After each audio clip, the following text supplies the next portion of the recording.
try it again.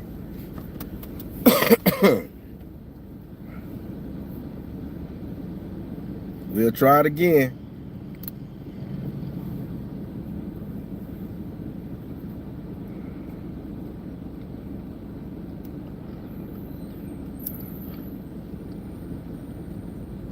All right, we back. We back.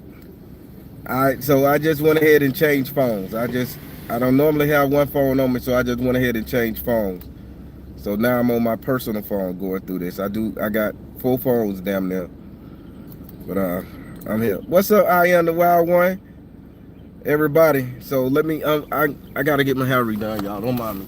So everybody, so I'm finna jump on into this thing before the bullshit get to happening again. So listen, everybody, if you can, go down there and get a background check on yourself. Level 2 to the most. Pay the $75 or less to get a level 2 background check done on yourself.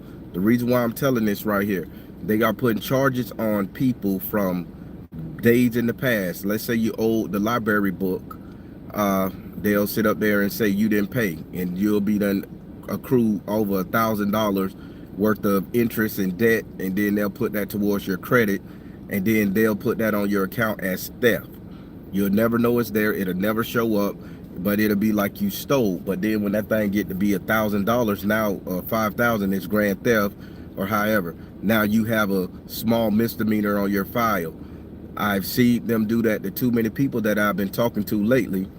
Guy said, hey man, I was denied for a job, and when I was denied for the job, they said that I had a misdemeanor on my thing because he was going in working with children, exploited and abused children.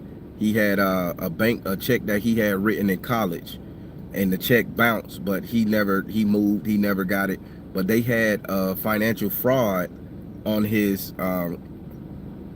record, and this what was stopping him from getting certain jobs with the government, or certain jobs in social work society.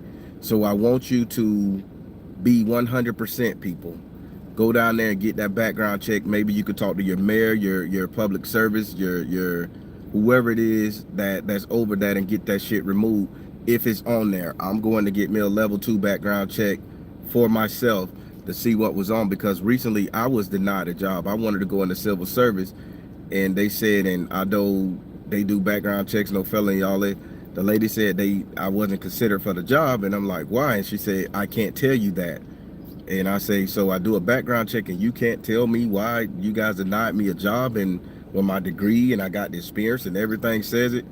And they were like, we can't do. I say, so can I get a copy of the background check? Oh no, we can't go no further into it. So that's kind of suspicious. So I say, let me go down here and get me one. I want to see what they got on my shit, because I ain't got no felonies, I ain't got no misdemeanors. Your boy real good, okay?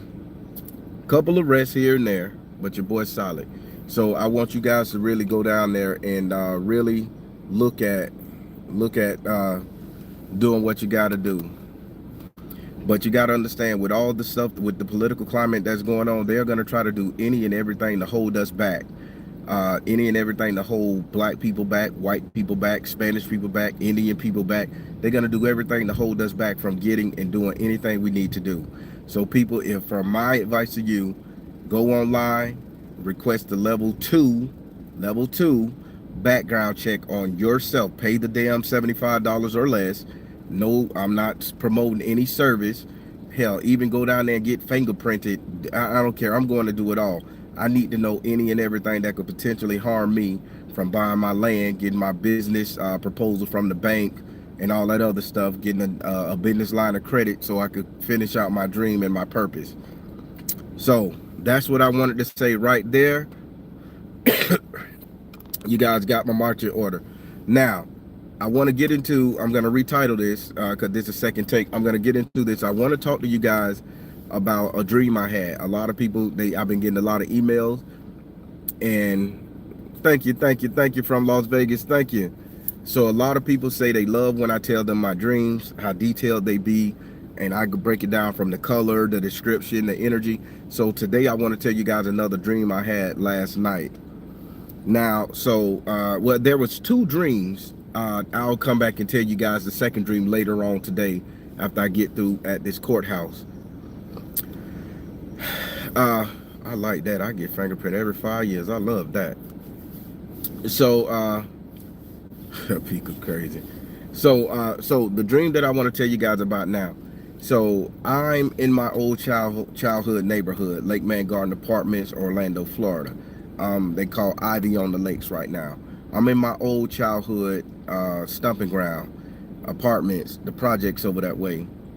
So, but I'm a grown up. I'm a grown up. I have a girlfriend in tow with me, and something we're doing over there, but we're trying to figure out what's going on in the energy. So we're looking, we're searching for somebody, but the person who I ran into, I wasn't searching for. So we're searching, and somebody say, hey, you can find the person that you're looking for over there in that house. Now that house, the apartment complex, the apartment structure, I don't know what they call them. We call them breezeways. So the inside the breezeway we went to, there was a childhood friend that my cousin Rob used to date by a girl named Jamil, and then my childhood girlfriend named Renata. They used to live directly across from each other at one point in the game. Now, I went into that breezeway. So I remember, I'm a grown ass man. I remember the two girls living across each other. My cousin Robert was knocking down Jamil. I was knocking down Renata. So I remember going in there, but here it is. I got my girlfriend with me, and I'm like, okay, what the fuck? I say, okay, this is strange. Now I'm still a goon nigga now. Bitch, I'm going to a house in a dream with my lady in tow. Am I gonna be dreaming about my ex-girlfriend or some shit? I'm still cautious enough to be on the lookout, brothers. So I go down there, and instead of going to the apartment on the left, I go to the apartment on the right.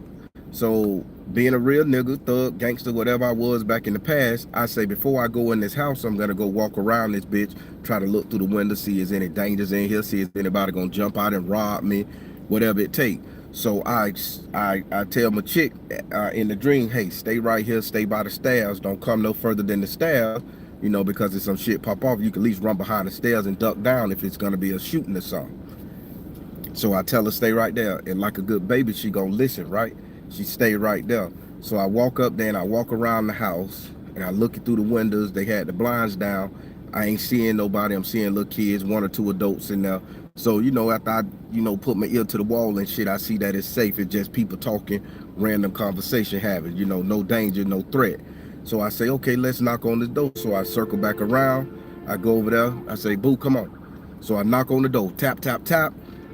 When I knock on the door, they open up, they let me in. There's 2 little kids sitting by the door. These little kids can't be no more than 6, 7 years old. They're young babies playing with little dump trucks and making little mud pies and shit. So I walk off in there, and when I walk off in there, the way the apartment's made, as soon as you walk in there, you have the kitchen directly to your left. You have the refrigerator kitchen directly to your left, and there's a table right there. I don't walk in the kitchen, I stand by the door. Then down the hallway, you had a living room here, then you had the bedrooms down the hallway. So when I walk in the house, I look to my left in the kitchen, and I see my deceased sister, the one that just recently passed in June last year. Excuse me. I see my deceased sister sitting at the table. So I see my deceased sister, Ray, sitting at the table. Now, my deceased sister, Ray, she was surprised to see me walk in that apartment, right? She was surprised to see me walk into that apartment, that house. So when I seen her, I'm looking at the girl because I wasn't expecting to see my deceased sister. And my deceased sister was happy. She was fat. She was beautiful. I mean, she was so vibrant and beautiful.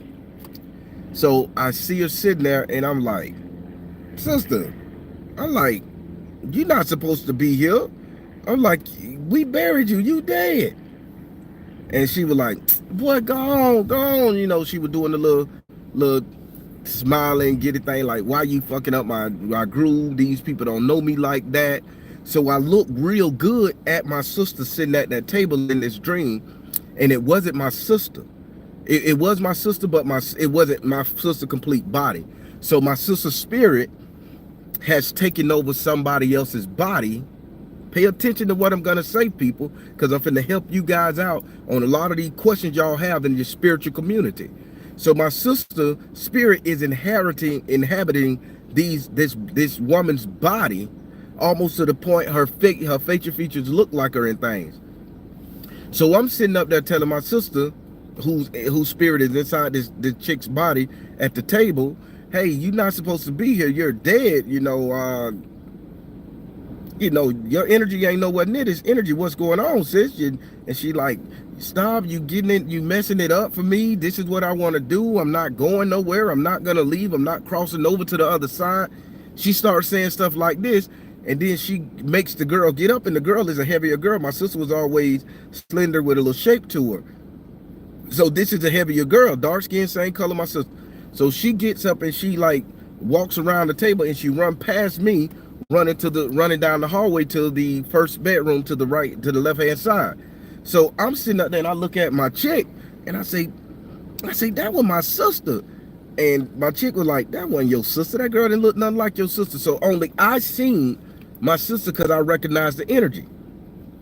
So the transaction get made, what I went there for, I ain't gonna lie, I was reeing up in the dream. It is what it is. I was reeing up in the dream. So the transaction get made and I walk out of the apartment and I'm telling my girl, come on, let's go. I say, something ain't right about that. So I'm going to the car to put all the stuff up that I just read up. I'm going to hide it, tuck it, wrap it in coffee, whatever I got to do. And I'm finna go back in there. And in my mind, now I'm in spirit sage mode. I'm finna go and exercise my sister out of this particular person's body inside this not exercise. I'm going to gather my sister out of this particular person's body so that person can live a good life, because I know my sister wasn't supposed to be there, and my sister is not trying to cross over or not trying to go to the spiritual realm. Maybe she's scared to face judgment. Maybe she's trapped in hell here. I don't know. Maybe she just stuck quantum locked to an area we grew up in where that was her better days. So when I go back in there to get her, keep in mind the two kids that was sitting down by the door playing in the mud pies and all that stuff there, the two kids end up blocking the door, stopping me from going. And these two kids had so much strength. These two kids had so much strength, man. And I tried to push past them, because I'm going in there and I'm finna go just grab the girl and shake her, whatever, and pull my sister out of her and take my sister away. The kids wouldn't let me go. They kept putting their hand up. They kept blocking me, pushing me, and they were so strong. So I say, this is not my energy. I say, I can't do it. These must be my sister guardians, whatever, however. So I say, I go back to the car. I hop in the Chevy, and I'm like, baby, I got to go. So as I'm leaving and I'm going out of the apartment complex, I look back in the mirror, and I see my sister, like, because you got to drive around the corner. I see my sister's face all the way in the back. She was standing outside the apartment complex watching me go. And I said, damn. So I got to thinking, is my sister's spirit locked in that area to where she spent the majority of her life, where she had her best days? All her friends she had a life in that. She was known as the party starter. She was known as a get it. Her kids grew up in that area. That was her thing over 20, 30 years in that project complex. Pay attention to what I'm saying, ladies. Pay attention to what I'm saying, people. So I said, damn, that was something. So I woke up, but I wasn't sad. I was feeling pretty damn happy. I was feeling pretty damn happy about seeing my sister again and seeing her such happy, beautiful, and chubby and all that stuff there. I was happy. But I got to thinking,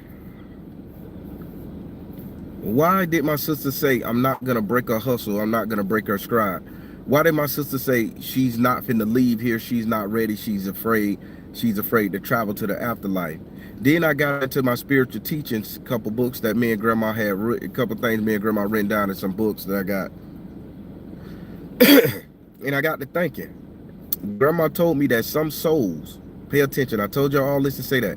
Grandma told me that some souls can get trapped in a timeline.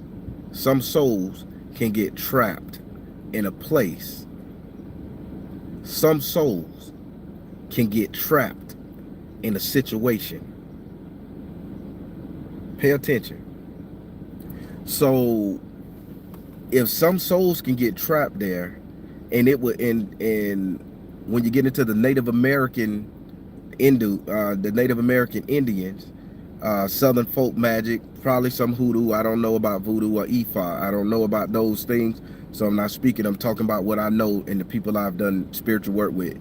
Sometime in Southern folk magic, it would take a family member to go to a place where somebody has been murdered, killed, or unalived, or whatever, even accidental death, and take that spirit away so that that land or that family or whatever that spirit is inhabiting and hunting can exist inside that house or inside that land, and that person, that entity can be taken away from that land. So grandma always taught me that. So I was thinking that maybe my sister, when she passed away, her spirit went to Lake Man Garden Apartments here in Orlando, Florida. And maybe her spirit and soul is living her best life, or jumping inside of people, possessing people, nudging people, pushing people, whichever you want to call it. Maybe her spirit is inhabiting various energies of everybody else whose constitution and spirit is weak or very similar to hers, and she's just living her life, experiencing through them, in the effect that she'll never die, she'll never pass away. Am I getting you guys to think about something yet? See, I'm a real spiritualist. I'm not gonna sit up here and throw some flashy ass beads and stones on and make you feel like I'm a spooky cat.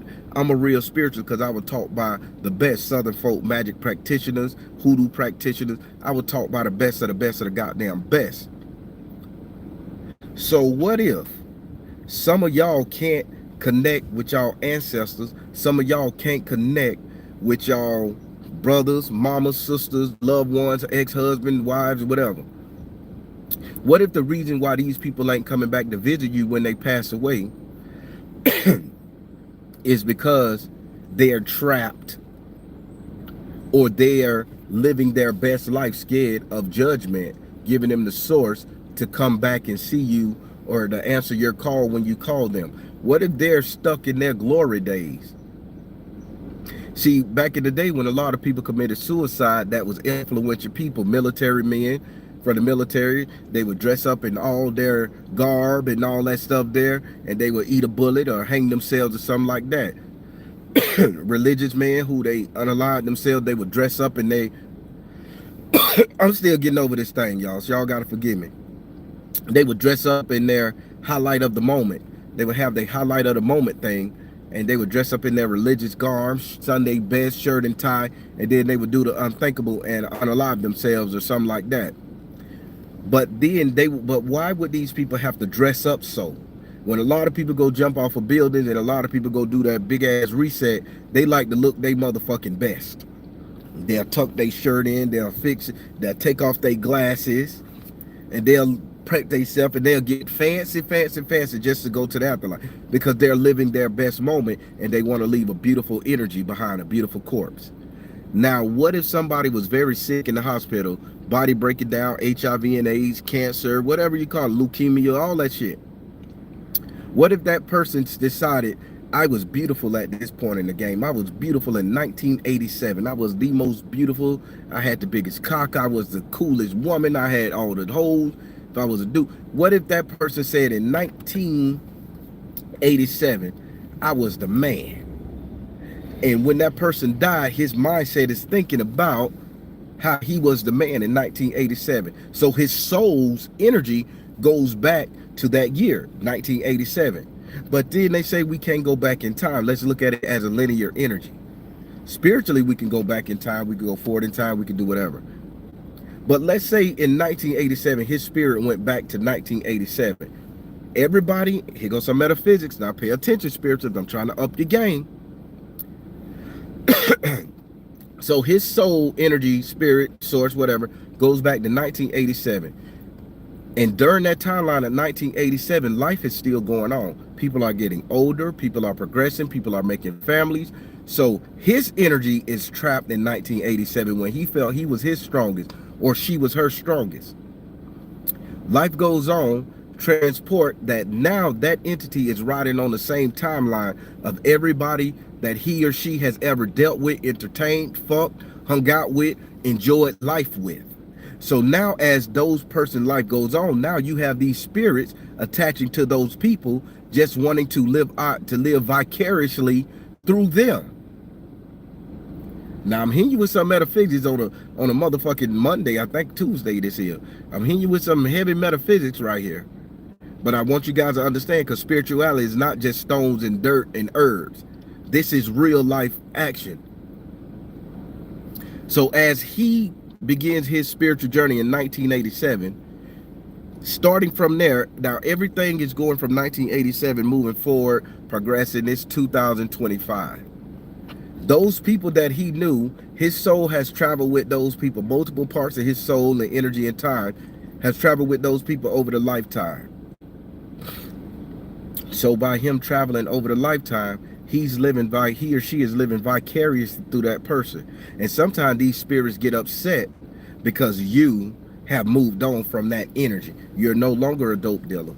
You're no longer a gangbanger. You're no longer a prostitute on the street. You're no longer a little immature adolescent ass girl who dumb and full of cum. You're no longer a stupid ass little boy willing to take chances, jump off building, play high and go seek or ding dong ditch or dare. You're no longer that person. So now that entity, that person who has become an entity that has attached itself to you, your loved one, whatever, they are getting mad and causing havoc and wreaking chaos and destruction in your life. And you sitting up there calling upon me and every spiritual advisor out there, thinking somebody put a curse on you, thinking it's the devil incarnate, thinking it's a nasty ancestor, when all along it's somebody you considered a friend who just couldn't let go living in life, who decided to attach themselves to you when you start going through a problem. Because that's where friends are made, when you go through issues, problems, situations. Friends ain't made when you're having fun on a cruise ship. Friends ain't made when you're having fun, you know, at a party. Friends are made when you at your down and out and somebody come pick you up and show you grace. And maybe that person was that dude that did the showing the grace too. She was a woman that showed the grace. Or maybe somebody showed her grace in that time and she felt whole or something. But either way, a lot of us, pay attention, have deities, entities, energies attached to us that's not in our lineage. That's not a spiritual curse. That's not some root worker from across the country working magic on you. These are people who you've met in your previous days, who you've met in your past lives, people who you have met in your current situation, and they passed off. Y'all want to sit up there and, oh, I get in the grave with them. I crawl in the casket and cry with them. I do all that shit. You act the fool at their fucking funeral, and you don't think that spirit saying, damn, they love me so much. They thought I was a good person. Hell yeah, I'm going to attach myself to them. This is why the dead should be celebrated. And I'm speaking because it's very hard. Because when my mama died, even though she didn't treat me well, I cried like a baby. When my baby sister passed away, and I didn't really get to know her like I needed to because we were separated, but I knew of her and we talked and communicated, I cried like a baby. Who's to say that my mama that didn't treat me well saw me crying like a baby and say I'm going to attach myself to that boy and try to do my best to help him? Or I couldn't stand him in life, so now I'm going to fuck with him in death. I mean, you guys got to really understand what I'm saying. Now, I saw my sister, back to the dream, I saw my sister inside these people's houses inhabiting a body.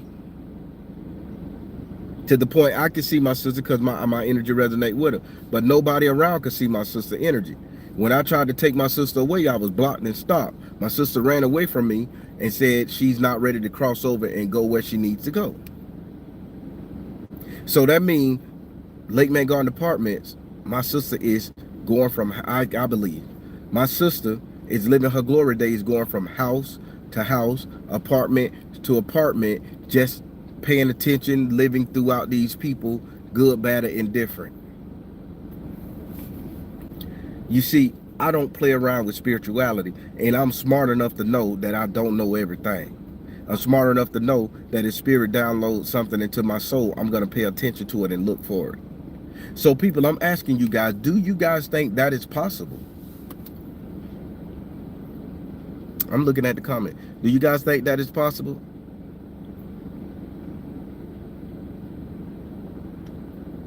Jamie Knots, facts, Baron, gratitude. Beyond phases, you are such a darling. Thank you. Yeah.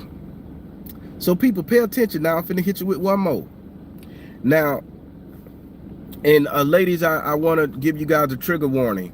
And I do apologize because this is going to be a trigger warning. So ladies, let's say that you have a abusive spouse. Fellas too, it comes that. Let's say you have an abusive spouse. And you made that abusive spouse feel so good. It's so empowered, so enriched. The abusive spouse didn't care, but when he was around you, he or she was the king, top-notch, ass-kicking, ding-a-ling, slanging, the top man. You made him feel like a king, glory days, yada, yada, yada. What if, pay attention, what if that person passed away? And a lot of you women are being haunted. And I'm going to put this on women, trigger warning. I told you it was a trigger warning.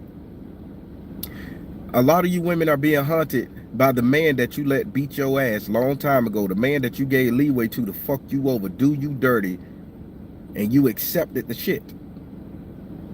This can go down to a nigga that just knocked on your door and fucked you and left. This goes to the one that stole your money and you still took it back every 5 minutes. This goes to the one that you let assault your child or you turned the other cheek while they were sitting out there giving your family, everybody hell.